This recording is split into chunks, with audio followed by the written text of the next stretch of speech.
Donc, nous avons présenté nos résultats à la communauté financière hier avec des résultats en progression soutenue à 13,3%. Donc nous atteignons un niveau de 5,4 milliards de dirhams pour le résultat net part du groupe. Et les vrais moteurs de cette croissance étaient organiques. Donc que ce soit au Maroc ou dans nos autres pays de présence, on a une très bonne croissance. On est habitué à avoir une croissance à 2 chiffres pour la banque de détail à l'international. Donc cette année, elle s'est élevée à 15%. Au Maroc, par contre, ces dernières années avaient été un peu plus compliquées. Et bien, cette année, nous avons eu une très bonne performance de la banque au Maroc avec 12% de croissance de sa contribution au résultat net part du groupe. Et cette croissance a été tirée par d'abord l'accélération des crédits, puisque dans l'ensemble, le secteur bancaire a vu une accélération de la demande de crédit. À titre d'illustration, les encours moyens du secteur bancaire étaient en croissance de 4,5% en 2017, alors que la moyenne entre 2012 et 2016 était seulement de 2,6%.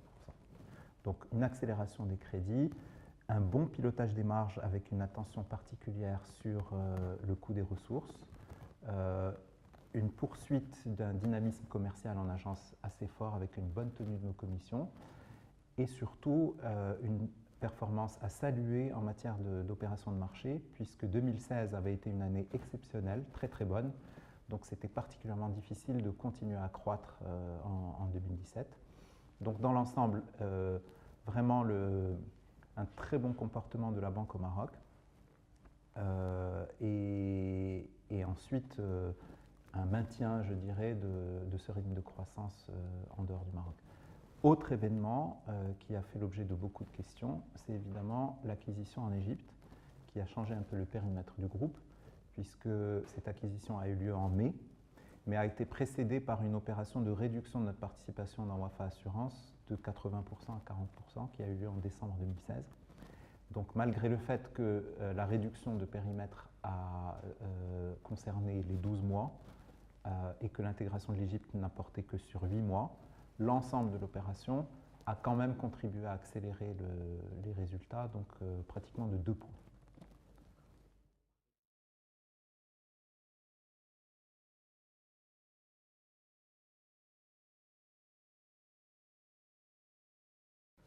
Donc la banque de détail à l'international a contribué à hauteur de 30% au résultat net part du groupe.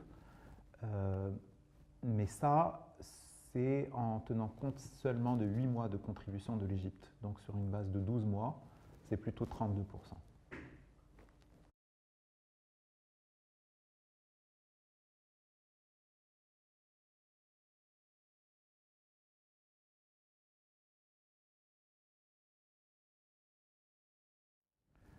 Alors d'abord, ce n'est pas nouveau puisque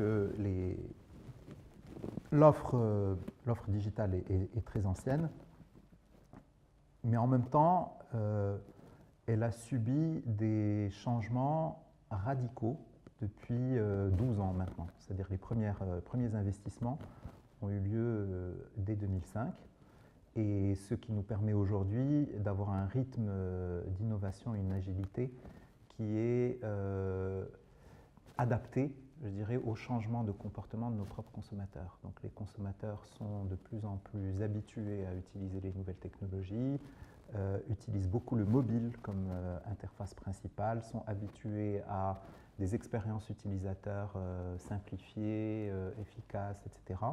Donc pour pouvoir atteindre ce niveau d'agilité, ça a supposé d'investir très tôt dans la bonne architecture informatique, mais aussi, et plus récemment, investir sur des méthodes de développement et de déploiement qu'on appelle agiles et qui permettent d'avoir au même endroit toutes les parties prenantes qui deviennent libres de prioriser certaines fonctionnalités en fonction des attentes des clients. Et donc nous sommes très contents du fonctionnement de ce type de développement. Nous sommes aussi très contents de voir que des études indépendantes nous citent comme best practice, en tout cas au Maroc, et que nous nous situons très largement dans la bonne moyenne des acteurs internationaux en matière d'offres multicanales. Donc aujourd'hui, l'essentiel des opérations au quotidien sont numérisées, digitalisées, et nous le voyons aussi dans la volumétrie, puisque aujourd'hui, plus de 40% des opérations courantes à faible valeur ajoutée ont déjà migré de l'agence vers les canaux électroniques. Donc il s'agisse de virements ou de paiement de factures, etc. Tout ça, aujourd'hui, nos clients utilisent directement nos canaux pour le faire.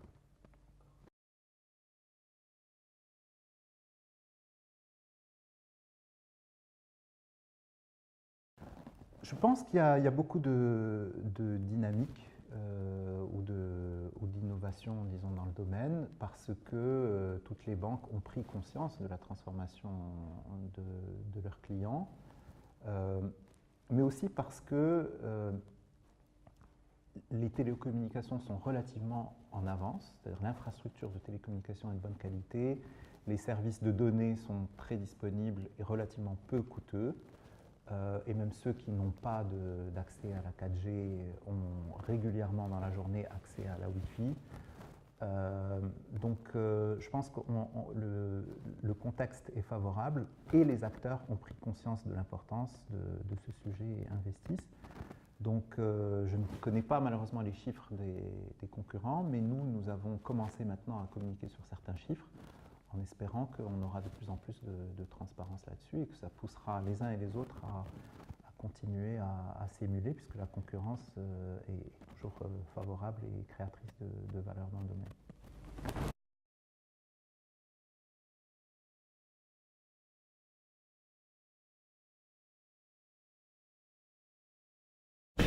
Donc Énergie 2020 est un plan stratégique qui a été formulé en 2015, dont la mise en œuvre a commencé en 2016 et qui se déroule conformément au plan avec des réalisations de plus en plus visibles.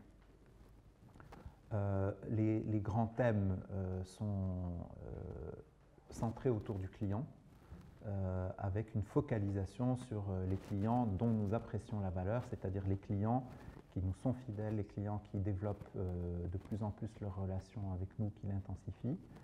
La transformation digitale est clairement un des axes, mais cette transformation ne s'arrête pas simplement aux canaux, elle touche aussi la distribution. Donc il y a énormément de changements qui ont déjà été effectués au niveau de la distribution en agence. Donc le poste de travail en agence a changé et fournit énormément d'informations directement à l'agence, donc au chargé de clientèle, qui désormais pourra répondre à plus de questions et se positionner de plus en plus comme un conseiller. Et en même temps, il se dégagera progressivement des opérations à faible valeur ajoutée, ce qu'on voit déjà grâce à l'efficacité de nos canaux. Donc une transformation qui est en cours, elle n'est pas achevée et qui va être de plus en plus visible aux clients, et notamment aux clients particuliers, d'ici la fin de l'année.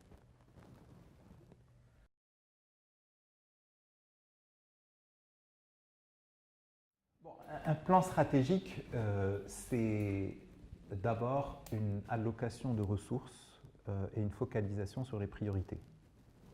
Donc, il contribue à accélérer et à ordonner des initiatives qui de toute façon auraient été là. Donc le client a toujours été au centre et la focalisation sur la qualité est là. Concrètement, il a permis d'accélérer cette transformation digitale, d'étendre son champ à la distribution physique, donc avec certaines conséquences sur le format d'agence, sur le nombre d'agences, sur la disposition du parcours du client en agence, etc. Il a permis aussi de se focaliser sur l'importance de la donnée et d'une approche chiffrée et scientifique de la valeur de pratiquement tout ce qu'on fait. au service de nos clients pour nous assurer de passer d'une croissance extensive à une croissance intensive. Puisqu'aujourd'hui, grâce aux politiques clairvoyantes menées par le gouvernement, par la Banque centrale, par Sa Majesté le Roi, on a atteint un niveau d'offre de services et de pénétration des services bancaires qui est très favorable. Donc nous devons passer à l'étape suivante, qui est celle de combler les clients, d'anticiper leurs besoins, de se positionner comme étant un accompagnateur et de je dirais, changer de démarche en privilégiant le client, sous-entendu, en le connaissant beaucoup mieux, parce que des clients, ce n'est pas juste des segments, c'est avant tout des comportements, des natures, des besoins, un cycle de vie, etc. Donc cette transformation-là, grâce au plan stratégique, elle est vraiment initiée et elle va se poursuivre.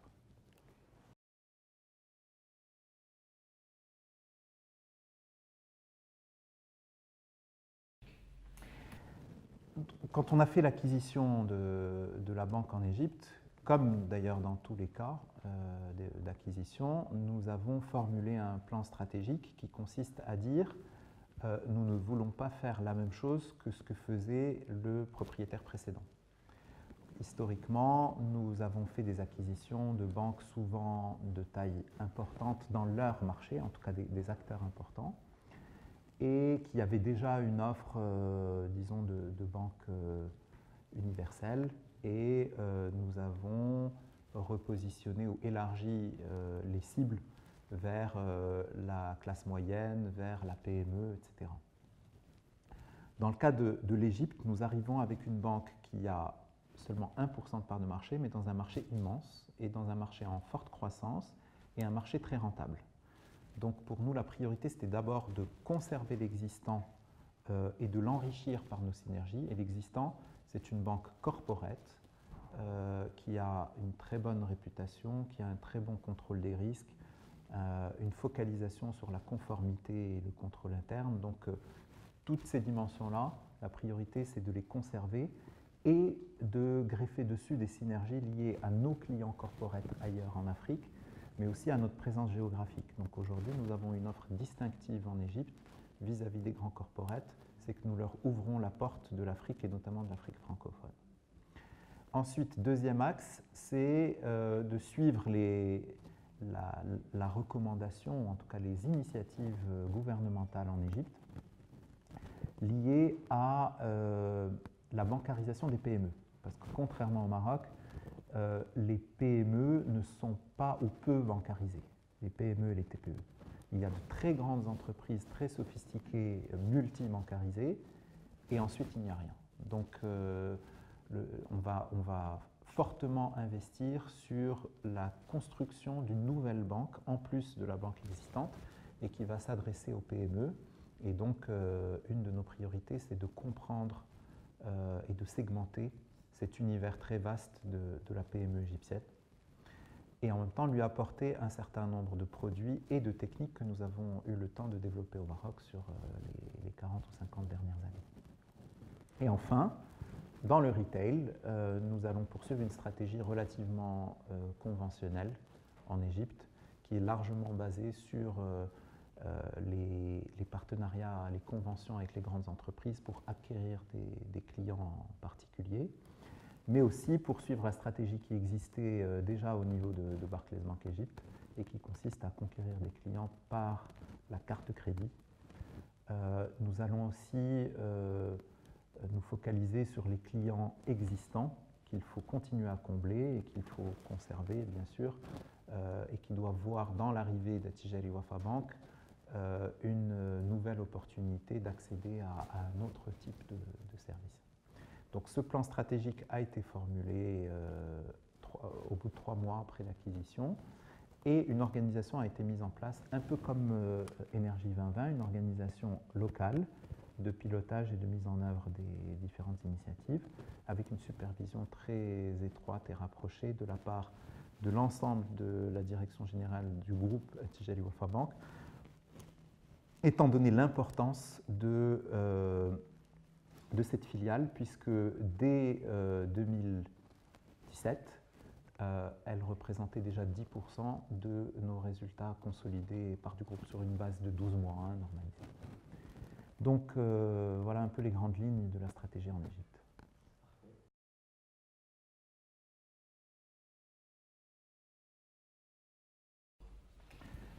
Donc au Maroc, on est confiant sur la poursuite de cette croissance des crédits. Donc nous accompagnons toutes les initiatives de nos clients. Le coût du risque devrait aussi continuer à s'inscrire en amélioration. Ensuite, nous avons des grandes échéances en Égypte, puisqu'il y a une bascule informatique vers le système d'information d'Algérie Wafa Bank, qui est prévu d'ici juin 2018. Et au-delà, il y a le lancement de toute l'offre produit qui va enrichir l'offre existante et matérialiser encore plus la stratégie égyptienne. En Égypte, sur le plan financier, il y a quelques disons challenge, puisque nous changeons d'environnement de taux entre l'année dernière et cette année. Donc l'inflation a baissé, la croissance s'accélère, la croissance des crédits augmente. En revanche, les taux s'inscrivent en diminution. Donc on est relativement confiant, mais toutefois attentif qu'on va conserver nos marges, puisque nous allons piloter aussi le coût de nos ressources, un peu comme on l'a fait au Maroc l'année dernière, pour ne pas subir de compression de nos marges pendant l'année. Et ensuite, sur un certain nombre de pays, la dynamique est très très forte, que ce soit en Côte d'Ivoire ou au Sénégal. Dans la zone CEMAC, donc d'Afrique centrale, nous sortons de la période difficile suite à la baisse du prix du pétrole, qui a causé quelques soucis en termes de ralentissement, voire même de contraction des bilans au Congo et au Gabon, et une augmentation du coût du risque. Donc ce cycle-là, il se termine. On a déjà une reprise même au Congo qui était le plus sévèrement touché. Donc voilà, en gros, très optimiste sur l'année 2018.